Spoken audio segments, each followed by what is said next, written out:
Hi, everyone. Thank you so much for being here. My name is Sophie, and I'm here moderating with my co-chair, Kathryn. We're co-chairs of the Environmental Affairs Board, which is a branch of UCSB student government.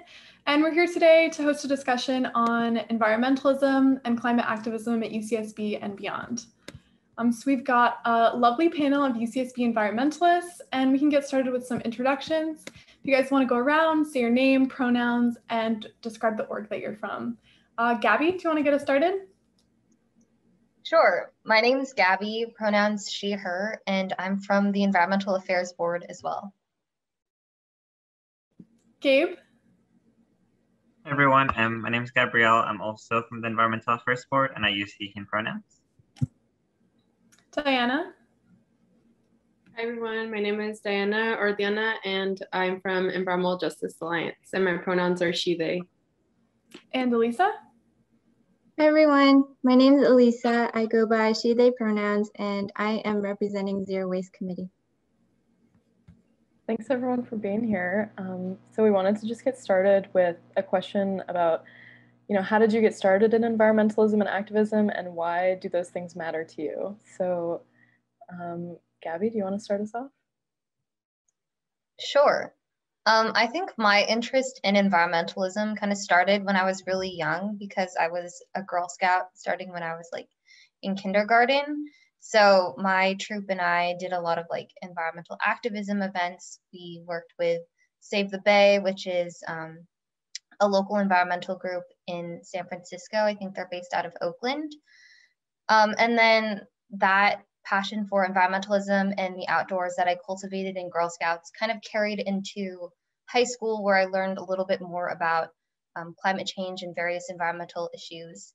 And then when I got into college, I started majoring as an environmental studies student, and being around a lot of people that were really passionate about environmentalism kind of inspired me to get more involved, which led me to EAB.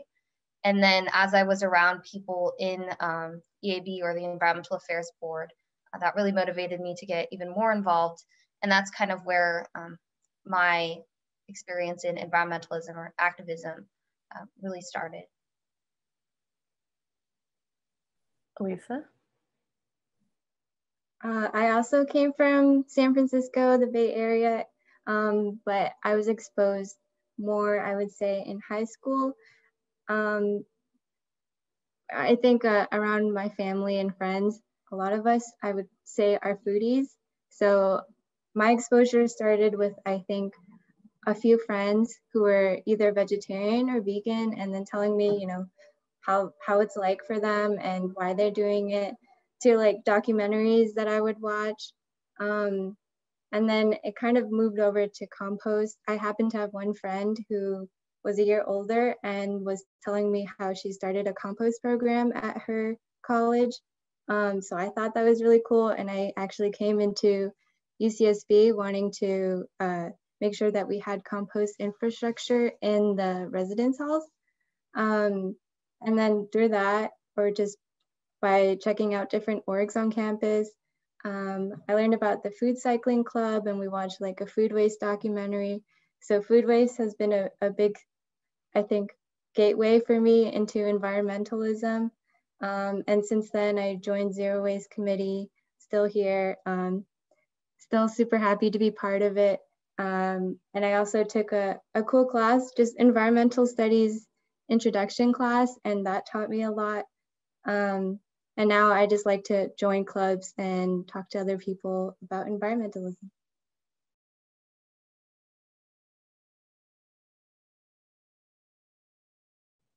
Gabe, do you want to go ahead? Yeah, sure, I can go ahead. So I would say I definitely mirrored some of Gabby's early introduction. Just as a kid, had this very kid idea of what nature is, and environmentalism is just protecting nature and protecting the outdoors. And even though I grew up in a city, that was my passion, and that's why I decided to choose environmental studies as a major. But I would say in high school, my view of it changed, and I started seeing how humans affect the environment and how we do things for the worse or for the better. I would say something that still resonates with me is a trip I did in my home country in Venezuela, I did a trip to the mountains, and we're in this somewhat remote farmlands. And we learned about how this overexploitation of the land, where farmers were just taking over hills and very steep hills and farming there, led to a lot of it being affected by a landslide when the rains came in the winter. And that just like taught me how humans like specifically caused this to happen, and it caused damage to humans and the environment at the same time. And kind of just like that changed my worldview on it. So that was, I would say, my introduction to more like, I guess, mature environmentalism, if one can say it that way. And yeah, that's opened my world to way more of what environmentalism is, and that's why I chose to go into college and major in that field.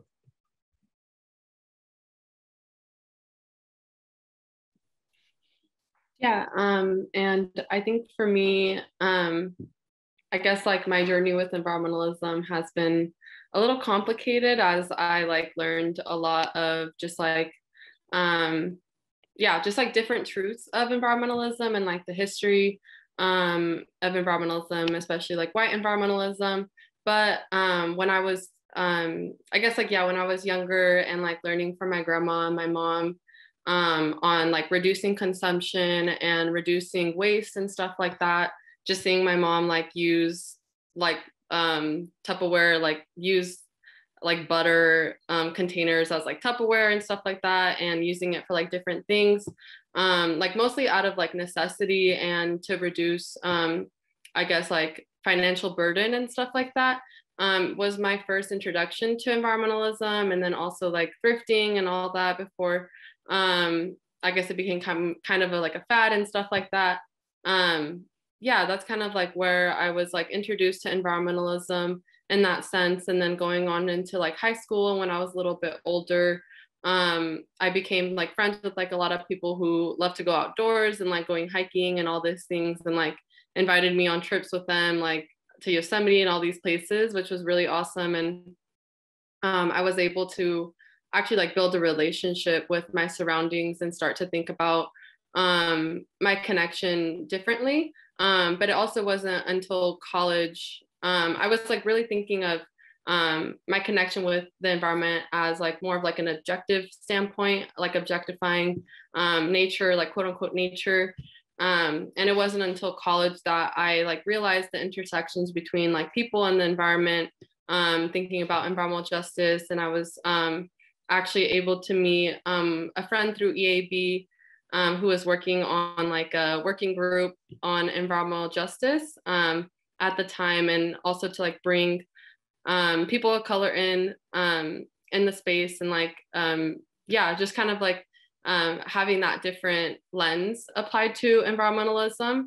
And this is how like I began to like start to draw on the intersections between people and the environment, and started to reach out to communities of color who were doing environmental justice work in Santa Barbara and also Isla Vista and all those things.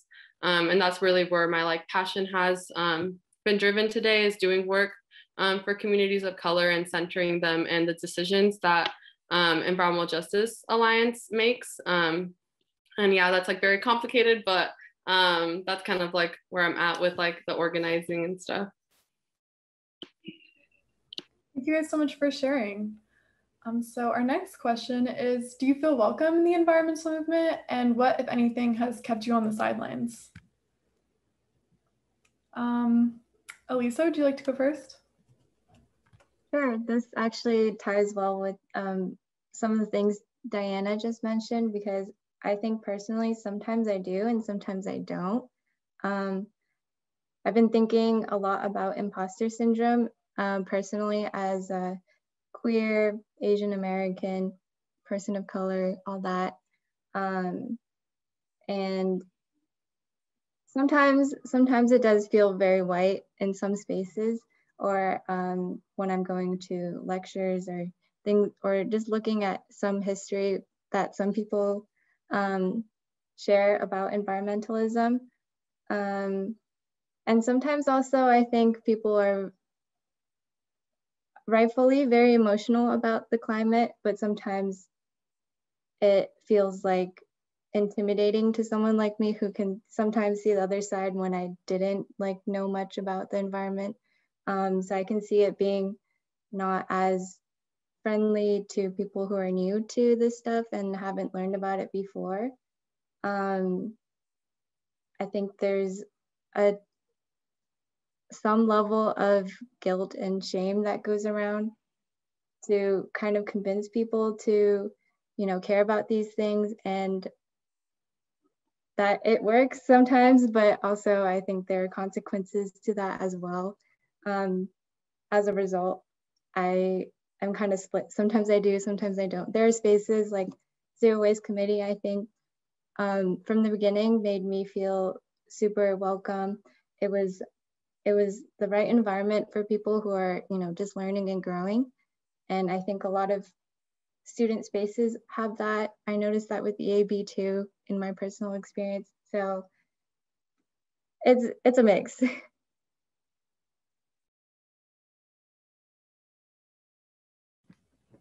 Gabby, do you want to go next? Sure. I think right now I feel welcome in environmentalism, and I feel pretty confident in like calling myself an environmentalist, but I definitely didn't feel that way coming into college. I also had a feeling of imposter syndrome where, especially going to like club meetings and meeting a lot of environmental studies students, I felt like they all knew a lot more about environmentalism than I did, or they had implemented more environmentalist practices into their lifestyle. And I didn't know that much about like composting, or I wasn't good about like bringing reusable utensils with me wherever I went. And then especially like with activism, I like coming into college, I had never really like gone to a protest. I had never written a senator or a local representative. So in that way, I really felt like an imposter. But as I've gotten more into environmentalism in college, I feel like I've connected with a lot of diverse environmentalists, and I've learned more about environmentalism, and it has made me feel more comfortable in the space. So it's been like my priority to project or to send the message that you don't have to be a perfect environmentalist to be in that space.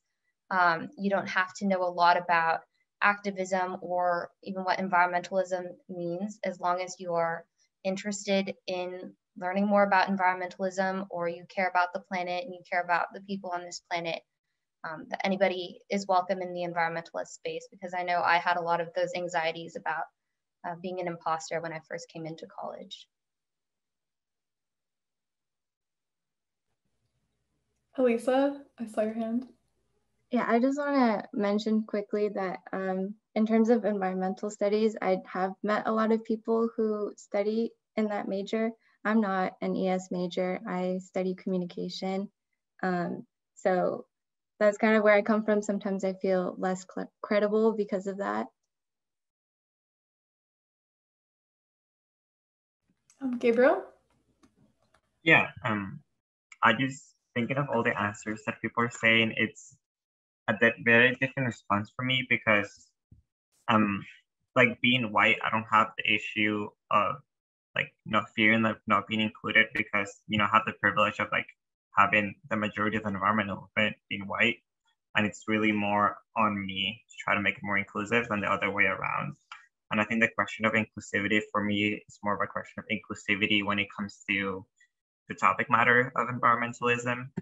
And when I was younger and coming into college, a lot of what I was exposed to, both people and like issues wise, was like, that idea of personal environmentalism, where it's on you to improve the planet and it's on you to wear green clothes and drive an electric car, and reduce waste, which is not to say that this isn't important, but I was always going to a question that always kind of kept me on the sidelines, because the more I learned, the more I realized a lot of environmental issues are systemic and they're not going to be solved individually.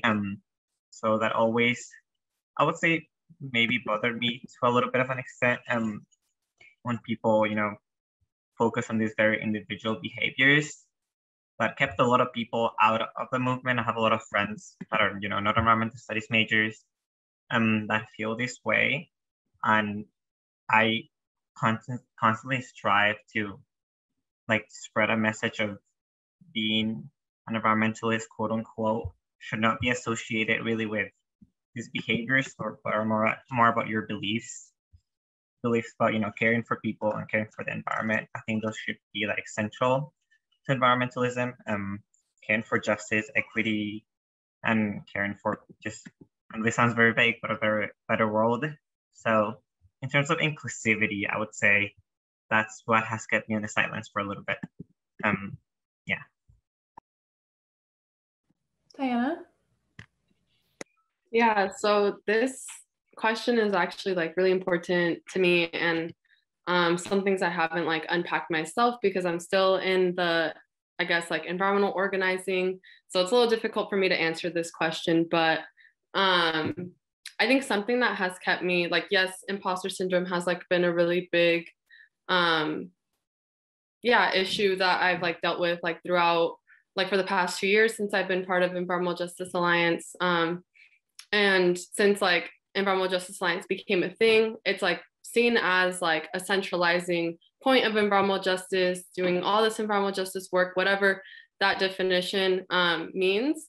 But at the same time, that came with a big burden on me and other folks that were in this space because I don't know, being seen as the only group that is doing environmental justice work and this, it felt like we had to do so much and catch up for all the years that this org didn't exist and stuff like that, and go to different orgs and tell them about environmental justice when they could also do that learning themselves. So for me, it's been very difficult and balancing my own health and my own well-being and feeling I'm not being productive enough because there's just this overwhelming burden of having to get stuff done and having to be in every space to make sure someone's not doing something problematic or not leaving folks out and this and this. So it came with a lot emotionally for me. And also not even to mention all the microaggressions dealing with white environmentalists in those spaces, because even though there's groups on campus that I've done climate justice work, environmental justice work, when it comes down to interpersonal aggressions and stuff like that, a lot of folks get really defensive. And yeah, I think that's why it's really important to have debriefing spaces for people of color to kind of talk through these, because it's really overwhelming to carry when you feel you're the only person feeling a certain way in a room, even though it's still Zoom. And then also another thing has been tokenizing, people tokenizing my presence and tokenizing the presence of Environmental Justice Alliance, as seeing me or as the spokesperson for people at the university and stuff like that who are environmentalists of color and stuff like that, when I am a student dealing with my own stuff, and stuff like that has been very difficult and has recently kind of kept me to the sidelines, because last year I was really into the work and felt it was all that I needed to do, and just felt overwhelming sense of urgency of having to get all this work done to keep the org going and stuff like that.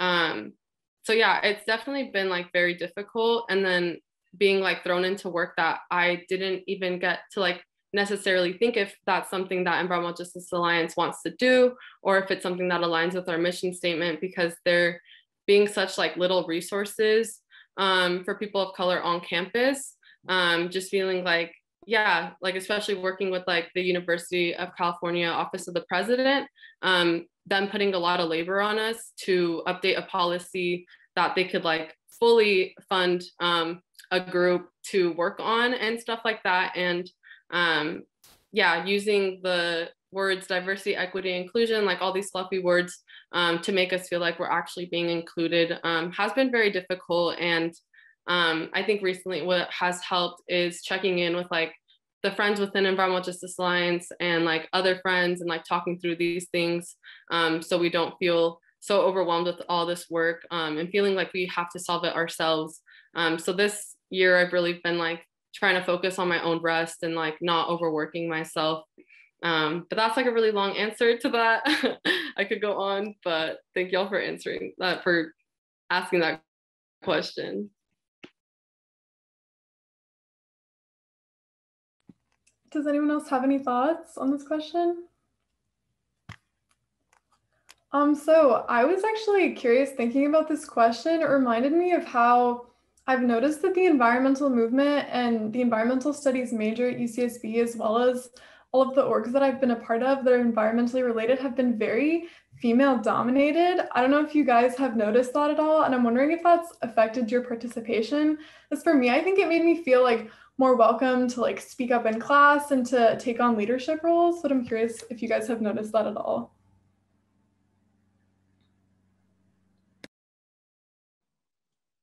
I definitely have. I don't think it's representative of how things are like in like larger society and especially in government, which I think is very interesting. Every time, well, technically Zero Waste Committee and EAB and Environmental Justice Alliance that are all part of Associated Students, which is student government. And I think in general, student government is female dominated in my personal experience. It's been like that in high school and in middle school. And I'm used to it that way. When it's not, then I get uncomfortable. And speaking from the communication major, I actually just took a course in fall about leadership and gender. And there's a study that actually talks about how the ratio of females to males in a space where the whole group is trying to make a decision actually affects how likely women in that space are to speak up. This doesn't really account for non-binary people. I think it's kind of an old study. I don't remember the name of who made the study either, but what I took away from that is it could make a difference.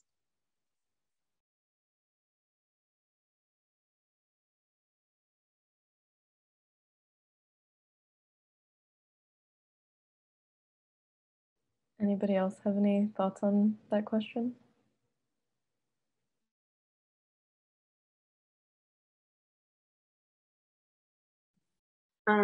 I feel like for me, it hasn't been necessarily like a gender thing for me. It has been more just finding community within like folks of color and stuff, if they're in those spaces, has been helpful for me, but not really in terms of gender. Hasn't like made me feel like less or more comfortable speaking out or being able to like participate and stuff like that. But yeah, I think it has been more of a thing of yeah, if there's like folks of color present in this space, I feel more comfortable and supported. Obviously that's not like across the board, not like there's people who could still hold like bad tendencies and stuff like that, but for the most part that has helped me feel more supported. But yeah.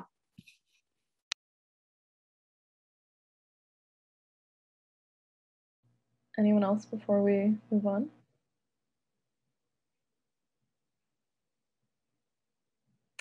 All right, well, when we were talking about, do you feel welcome in the environmental movement? I know, Gabriel, you mentioned like kind of almost like the surprise that you felt realizing that these issues were very systemic and not individual based. And Diana, you mentioned like sometimes it feels like a burden to like be an environmentalist and be constantly hearing about these things. And that leads into our next question of what about the climate crisis do you find hard to face and what makes it so difficult to face? Anyone can feel free to start. I can start. For me, what makes the climate crisis so hard to face is that it's just so all-encompassing and that so many of our actions contribute to it. And especially that our society is structured to be environmentally destructive in terms of our economy, and a lot of like the American culture, especially consumerism habits, are all oriented toward kind of the fallacy of infinite resources, kind of embedded in this ideology of human supremacy or human domination over nature, I think is where a lot of it stems from. So it can be really overwhelming that, like Gabe was saying, that it's such a systemic issue. It's so embedded in this very structure of our society, and that it can feel like too much for like an individual to take on. Like, what does my contribution, how does it really move the needle on climate change? So that's why, like, I've never felt super in tune to like the climate change movement, and I've been more focused on individual environmental issues that also contribute to climate change, like agriculture, because it feels much more manageable for me to focus on a specific issue and specific steps that we could take to mediate that issue or lessen that issue, than focusing on climate change as a whole, just because it is so all-encompassing of a bunch of different problems. Gabriel, you want to go ahead? Yeah, I would say I have a very complicated answer to that question, I guess, and it's changed through the years, especially as I was, being introduced to problems in the environment. I had this very, doom and gloom perspective where what was hard to face was just the inevitability of the problem and how, it's such an insurmountable problem. But I think as I've grown older and a little more knowledgeable, I think we have the tools to face the climate crisis, and there's things that we can improve and are like doable. But what makes it really hard for me to face it is what I think it's going to happen if nothing is fixed is that a lot of people are going to be left behind, which really troubles me. Like I seen, the current Biden administration, I think things will be done, but things won't be done in the best manner. And maybe band-aids will be put on issues. So maybe we'll just transition to renewables. But the effects that climate change has already had on a lot of vulnerable communities won't really be addressed, or will just be addressed on the superficial level. So I think right now, what I find hard to face is that as we move forward with solutions, not all the problems will be addressed equally, and not everyone will be addressed equally, especially because of this like Western perspective of environmentalism. So a lot of not only people but countries will be left behind. So hopefully that isn't it, but that's something that makes me feel a little more pessimistic about the climate crisis, and also the fact that on the problems that the environment face, like things will happen and things are already happening. So that makes me a little bit more pessimistic, but we might talk later about what I guess keeps us going. So I would like to talk about that too.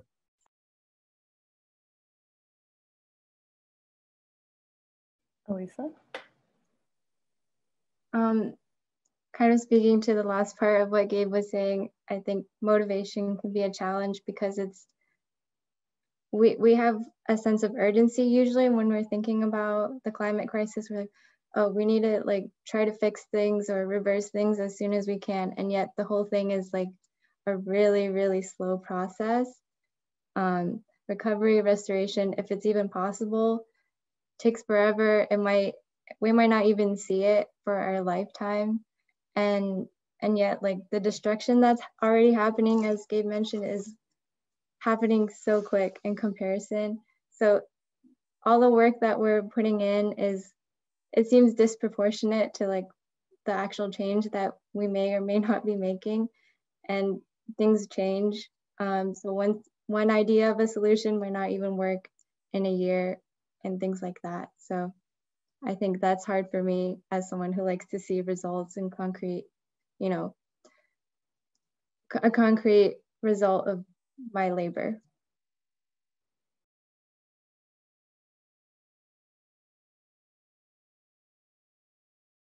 Anybody else have anything to add? I would also add that one thing that really frustrates me about the environmental movement is that a lot of people can see that climate change is such a huge problem, and there are a lot of potential solutions or remedies to climate change.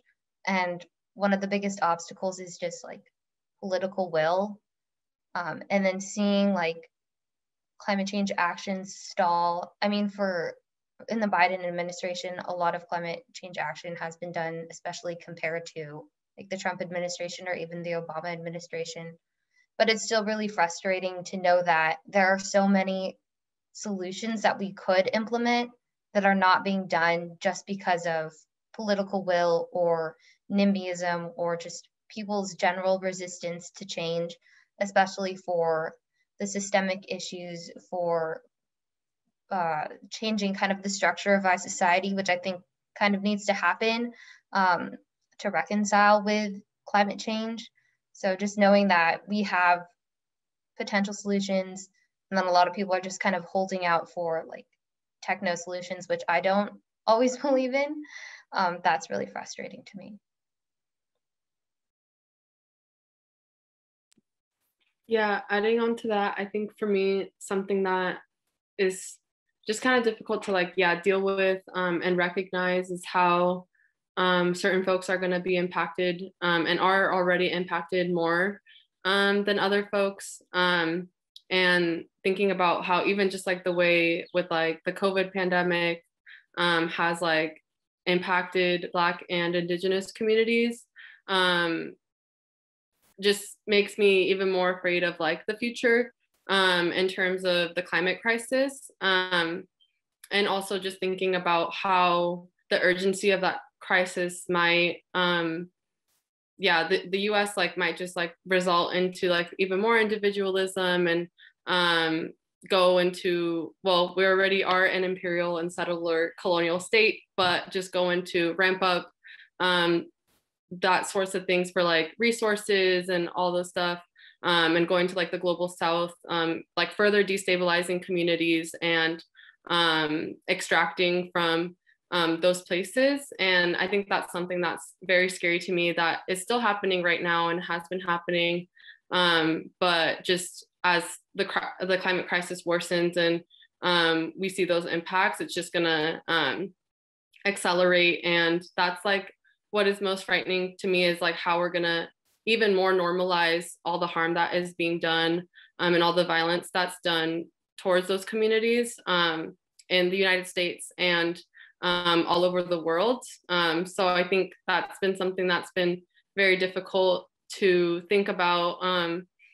And yeah, it feels very like out of our control, but yeah, I think like grounding ourselves in our own values is important, so we don't get overwhelmed with like all the other things, but just reminding ourselves that this is like a very present issue and it has been happening since I guess like the beginning of colonization and colonialism. So just remembering that I think is really important when thinking about the climate crisis.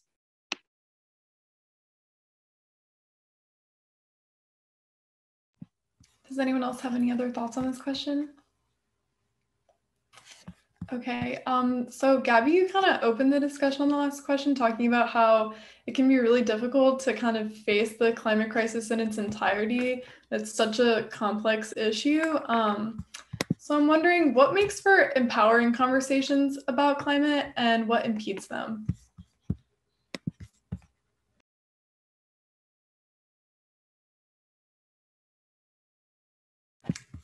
Elisa, would you like to go first? Sure. I personally think language and communication is super important. In terms of inclusivity and feeling welcomed that we kind of touched on earlier, I think that can make all the difference, especially when we want to recruit more people to care about the environment, act on it, and to get other people to help. So when our communication is catered and accessible to people, I think that's when we can really like speak with them in a way and get their input, engage them. I think empathizing is a big part of it, and I'm not sure, or when empathy isn't really used in the right way, or when it's turned more into sympathy, then I think that's when it's harder to empower people to really make change.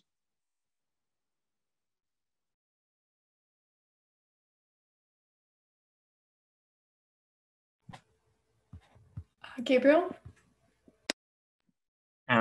Yeah, I think what Elisa said is really important, using that language. And I think also, which is not the answer to all the question, it depends on the person you're talking with or the group you're talking with, but addressing the history of environmentalism, on how environmentalism has led to, more damage a lot of times, and how, mainly, mainstream environmental organizations have often like pushed their agenda over social issues, over human rights. It's really important because I think a lot of people still nowadays will have environmental beliefs, but then they want to align themselves with maybe like environmental movements, and people say, oh, they're not doing it because maybe they don't want to see change, but maybe the real reason is because they don't really feel included in it. So I guess going back to the inclusivity question, an important part of having like an open discussion is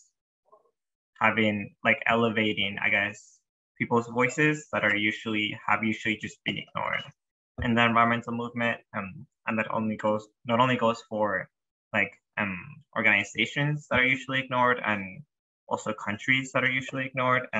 Like on a global basis, we have this like global conversation of, okay, even though the US and Europe have done most of the environmental damage when it comes to climate change, other countries have to step up. And I know that's a very difficult discussion, and usually it goes over the idea of like, oh, whether countries should like stop growing or should grow or shouldn't grow. And I think to have a good and open discussion about it should go more around countries like beliefs, and not also like establishing like a Western agenda on other countries.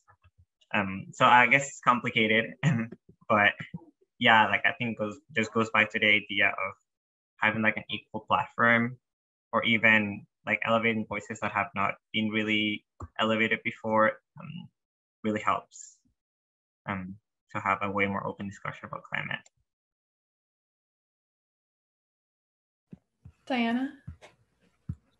Yeah, I think something that's really important is thinking about like also when we're like working with organizations, especially if we're doing like environmental justice work and stuff like that, that's like multiracial and stuff like that. It's really important to like recognize and call out harm on the interpersonal level, and like making space for that, because I feel like a lot of the times it's been difficult to do that. Like, yeah, having these difficult conversations of how some folks might be taking up too much space, or also even like upholding white supremacy. There's a really good article on how white supremacy plays out in certain organizations, and it happens in every, I guess, like portion of our lives and stuff like that. So I think it's really important in order to have empowering conversations to recognize harm when it's done, and like kind of check ourselves if we're being defensive or how we're reacting to when someone calls that harm out, because then we'll be so much more better at applying that to like the climate crisis issue. So that is essentially addressing harm to ourselves and the planet. So I think it's really important to start interpersonally and have these difficult conversations with ourselves, to be able to even like take on like a huge problem that seems like super difficult, because if we're not checking ourselves, I think it's really easy to get lost in the work and silence folks, and then we end up in the same problem that we began with.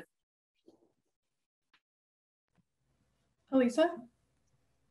I really like what you said, Diana, and I think I read the same article because a mentor told me about it, and this was actually when I told them about, you know, personal issues with, I would call it perfectionism. And when you speak about like people checking themselves, I think there's like another part to it where it's like also making sure that you're like taking care of yourself, which you mentioned, because this is a lot of hard work, but also because we've grown up in this society and there are just some things that we've learned and how to like talk to ourselves that just doesn't help us or the people around us. And I think that's also super important for people to consider when they're doing all this work. Gabby? I just want to say I love what everybody is saying, especially because it's such a different way than I was initially thinking of answering this question. But I guess my initial thoughts on this question were, I see a lot of pessimism in the environmental movement, and especially like at UCSB, a lot of environmental classes talk a lot about doom and gloom and problems. So I think like the most empowering conversations have to have optimism, and that the environmental movement has to be optimistic because that's what keeps us going. I've heard a lot of people say like, well, the planet's going to hell anyway, so might as well live it up now, which is not the mindset that we want to cultivate. And then also just that optimists tend to get more done, tend to be more successful. So I think always making sure that we are being optimistic and not just pessimistic, even though it's really easy to get pessimistic, makes for really empowering conversations about the climate. And I don't think this applies to everybody, but I know that for myself, something that I find really empowering is focusing on concrete steps that we could implement. I'm not always great at thinking kind of abstractly about like a potential future, but having, you know, breaking down the steps of, oh, we can do this, this, and this, or we'll take this course of action, really helps me, especially since climate change is such a huge problem.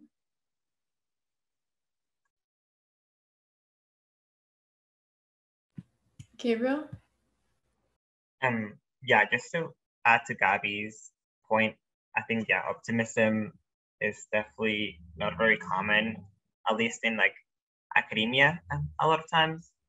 But also contributing to like an empowering conversation besides optimism is also, I think, having like a clearer picture of the problem. And I think what like the most empowering classes I've had in UCSB haven't been classes that just talk about issues and even solutions, but also classes that like look at like the structural like problems surrounding like an environmental issue, because it helps you realize that obviously almost every environmental problem is, you know, affects people differently, and it's like a very interdisciplinary issue. But what I'm trying to say is that it helps you realize that there's like underlying problems in society that when solved or when improved would also improve the climate, and it would also improve the environment at the same time. And, you know, this whole idea of like more equitable and more just societies will also protect the environment more because they care more about it, they care more about human rights, and they care more about animal rights and just environmental protection. So even though kind of having like a bigger picture of the problem makes you realize it's harder than you think it would be, it also, I think, makes you realize like it can be addressed through a lot of different channels. So I think that's useful because a lot of people might not, you know, might not be as like keen on just protecting the environment for the value of it itself, but might want to protect it because it might protect them and their livelihood, which is completely understandable. So I think having that clearer picture of how the environment can be like, how the climate crisis can be improved or solved through different channels, and improve society as we improve the environment, helps to be more optimistic and also helps for more empowering conversation. Gabby? Yeah, I just kind of wanted to touch on what Gabe was saying. I do think that there are a lot of societal problems and environmental issues are so intertwined, and noticing those intersections can, on the one hand, be overwhelming. But like Gabe was saying, I think it's exciting to recognize those intersections and then imagine like what we can do about them, because it's almost like killing two birds with one stone, and then imagining, this future society, like, oh, if we address capitalism, which isn't just destroying the planet, it's also causing a lot of income inequality or wealth inequality, and all these other societal social problems. It's really exciting to think about alternative frameworks to that and the ways in which society can move to be more equitable and more sustainable.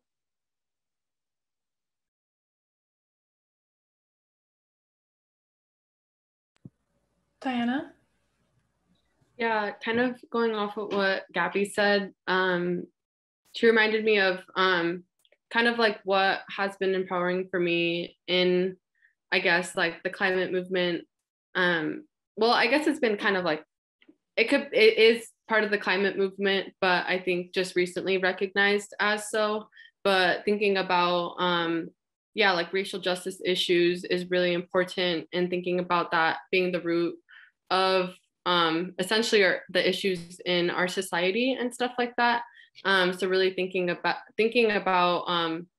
what is like the root of the climate crisis, what is the root of all these issues we're dealing with, and really like digging deep with that is important. And like looking at the intersections, but also just like recognizing that root, and like knowing that anti-Blackness and like white supremacy are like the underlining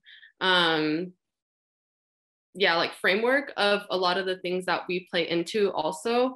So even an Environmental Justice Alliance, like working within a university, the UC system is a like colonial system, and is also built on all those different frameworks. So like really thinking about that, and it'll also like better inform like what we're organizing around, and really just getting to the root of the problem, because I think that's really important. A lot of the times we think about, and this is like speaking from my experience with Environmental Justice Alliance, like thinking about, like how do we bring in environmental justice into these conversations and stuff like that.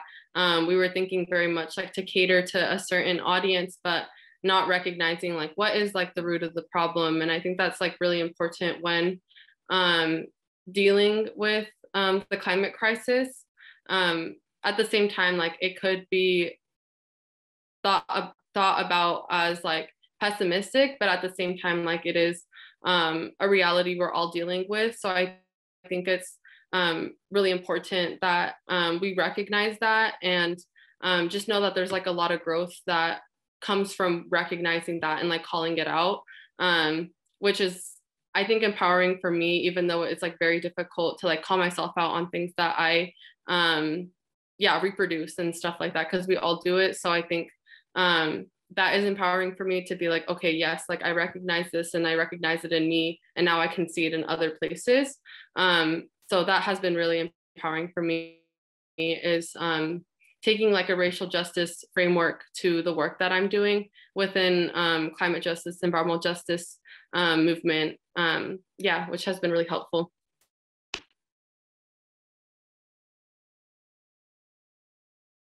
Anyone else have anything before we move on?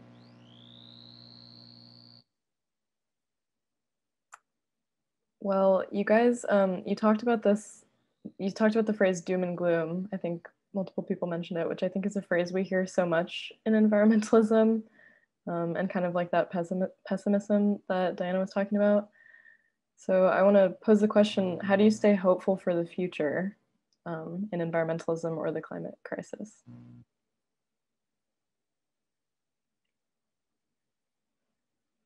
Anyone can go ahead and start.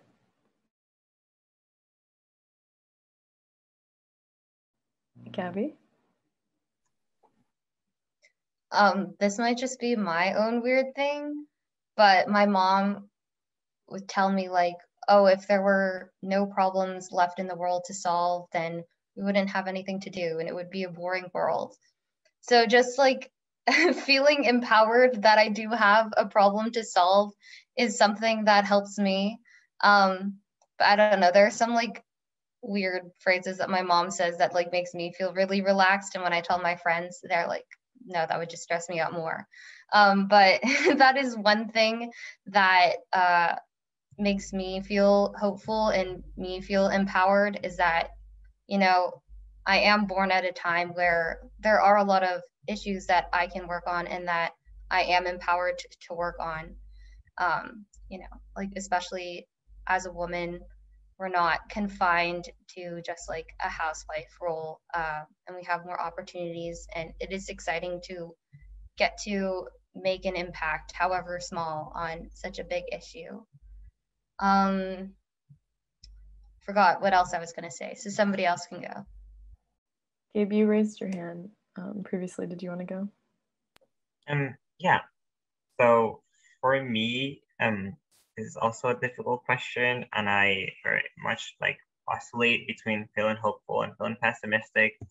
But what has really helped me personally throughout the years is just having a group of people to not only like discuss environmental issues, but actually do something about it, no matter how meaningful or meaningless it is. Really, I think just like we're all social creatures, and just like having a group of people that like share the same beliefs as you do, and the same drive, and also share the same like pains, I guess, that you do, is really important. So I think just like community-based organizations are really important, and I think we've seen that changing, like especially political systems that are very hard to change to the inside, is not only difficult but also almost impossible. So having that like community-based organization where you can like start your own framework, and have your own idea of what should be done, is not only helpful, you know, like on a personal level, but I think also helpful on like a societal level. And because I think a lot of organizations have pushed agendas that like, you know, political systems or just like the government wouldn't really do if it wasn't because of them. So that makes me feel really hopeful too, that like there's people working on groups, and that there's people out there that share the same things that I believe in. Elisa? I definitely agree with Gabe and all of the social aspect. I think the low-hanging fruit at the moment is probably the echo chamber that I'm in on social media, and also just being at UCSB and being in environmental orgs. I'm surrounded by other students who particularly care about the environment, and that's amazing. What I've started to notice is that when I bring up the topic of sustainability and environment and all that with people who aren't as involved, more and more I'm actually seeing people who are a little bit more knowledgeable, and even people who like care about it and do things about it, just not at the same level as students who are in EAB, for example. Even people who aren't the same age range as me, or typical college students. When I just hear people briefly mention it, but you can tell that they actively think about it, that makes me hopeful, because it makes me feel like our climate movement, all the communication we're trying to do or put out there to get basically the average person in the world to listen to, it seems like it's working. So I think little pieces of evidence of that is what brings me hope. Diana? Yeah, I think similar to Gabe, for me, it's been a lot, the way I've like still like kept hope and stuff like that is through community and like making new friends and new relationships within like the different organizations I've worked with or been in. And it's been really helpful to just like have people to check in with when I'm feeling a certain way, or it has been really helpful to like make new friends and stuff like that, who share the same values and also are okay with just like expressing joy and resting together and like checking ourselves and like being like, did you drink water today? Did you do this, this, and this today, is really important, because I feel like a lot of the times we all get so like overwhelmed with the amount of work that we feel like we have to do to solve these issues, that we don't even like take care of ourselves first. So I think that's been really helpful, is building a community that first and foremost like checks with you if you're doing okay, and if they're doing okay, is really important. And also like having a good laugh, even though like the circumstances and stuff like that is really important. And I think that's been like really key to me, like keeping hope, and also like wanting to keep doing this work, because if something's not like rejuvenating me like that, then I probably like won't continue doing the work that I'm doing, because it's easy to get burnt out and stuff like that. So that's been really helpful for me. Gabby? Yeah, I just want to echo what everyone else was saying. I think community is so important to empower you to keep going. And I know I didn't really have that community in high school. And like when I went pescatarian for the environment, tried to reduce my meat consumption, I didn't really have anybody that was like very supportive or jazzed about my decision. But when I got to college, having that group of people around me and meeting so many other people that were like, oh yeah, I went vegan for the environment, that was really inspiring to me, and made me feel more empowered in my decision. And then I think another thing too is having like a mentor or somebody that you look up to is really important. And I know when I was in high school and I felt like none of my friends were really into environmentalism and my family wasn't into environmentalism, like I found some figures on social media, and one that comes to mind, I think the first environmentalist that I started following was Lauren Singer, who started Package Free Shop, and just seeing the work that she was doing and how passionate she was about the work that she was doing really inspired me, and made me excited to be in the environmental sphere. Does anyone have any thoughts on this question? Okay, well, I wanted to thank you guys so much for an engaging discussion, and thank you guys for coming here and sharing your time and your thoughts with us today. To conclude, do you want to go around and say how we can connect with your org? Diana, do you want to start? Yeah, so we have an Instagram and a Facebook. On Instagram, it's UCSB EJA, so EJA, and then on Facebook, it's just UCSB Environmental Justice Alliance. Elisa? Yes, Zero Waste Committee is also on Facebook and Instagram. Our Facebook is just UCSB ZWC, and then in Instagram, it's UCSB Zero Waste. And Gabe and/or Gabby? So for both of us, for Environmental Affairs Board, we also have an Instagram, it's UCSB EAB. On a Facebook, you can also find UCSB EAB, and you can find a website. And if you look up on Google UCSB EAB, and you can subscribe to our newsletter, even if you're not a student in UCSB, just to stay updated with what we do. And we also just post unrelated things, just organizing that you might like. Yeah, thank you all again so much for joining us. We really appreciate it.